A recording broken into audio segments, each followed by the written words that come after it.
పోలీసులు పంపిస్తారు. ఎంకే నాయుడు హోటల్లో కాంగ్రెస్ పార్టీ కార్యకర్తల సమావేశం ఘనంగా జరిగింది. ఈ సమావేశానికి మాజీ ఎమ్మెల్సీ కొండా మురళి, డీసీసీ అధ్యక్ష ఎన్నికల పరిశీలకులు నవజ్యోతి పట్నాయక్ హాజరయ్యారు. ఏఐసీసీ పరిశీలకుడు నవజ్యోతి పట్నాయక్ మాట్లాడుతూ సంఘటన్ సృజన్ అభియాన్ కార్యక్రమానికి రాహుల్ గాంధీ శ్రీకారం చుట్టారని, ప్రజా ఆధారమున్న నాయకుడికే డీసీసీ అధ్యక్ష పదవి దక్కుతుందని తెలిపారు. ప్రజాస్వామ్య విధానాల ప్రకారం క్షేత్రస్థాయిలో పరిశీలన తర్వాతే ఎన్నికలు పూర్తి చేస్తామని స్పష్టం చేశారు. కార్యకర్తలే పార్టీకి బలం, పదవుల్లో పైరవీలకు చోటు లేదు. నా రిపోర్టును ఏఐసీసీకి అందించడం నా బాధ్యత అని పట్నాయక్ పేర్కొన్నారు. డీసీసీ అధ్యక్ష పదవికి అభ్యర్థులుగా పేరు నమోదు చేసుకోవాలని సూచించారు.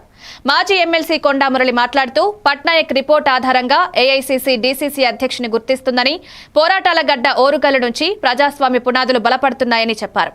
కొండా దంపతులకు ఓరుగల్లు ప్రజలు ఎల్లప్పుడూ అండగా ఉంటారన్నారు.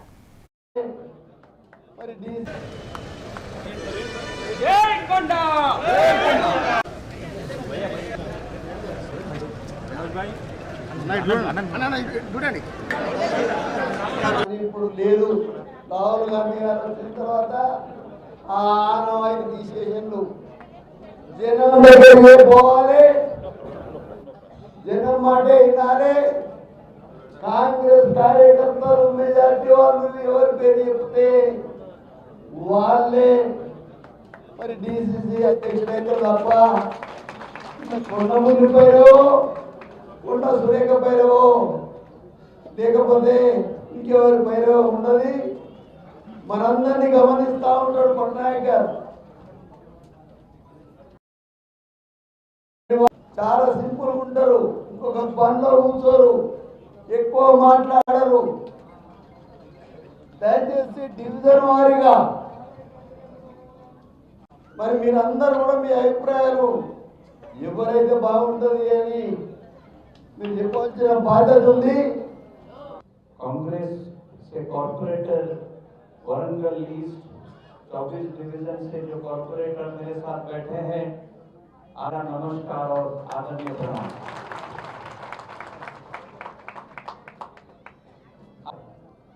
कि हमेशा एआईसीसी से कुछ लोग आते हैं, प्रोग्राम होता है, लोग इकट्ठा होते हैं, भाषणबाजी होता है, फिर वापस चले जाते हैं, फिर अगला एआईसीसी का कोई आने से इंतजार होता है। यही होता है हमारा एक सिस्टम।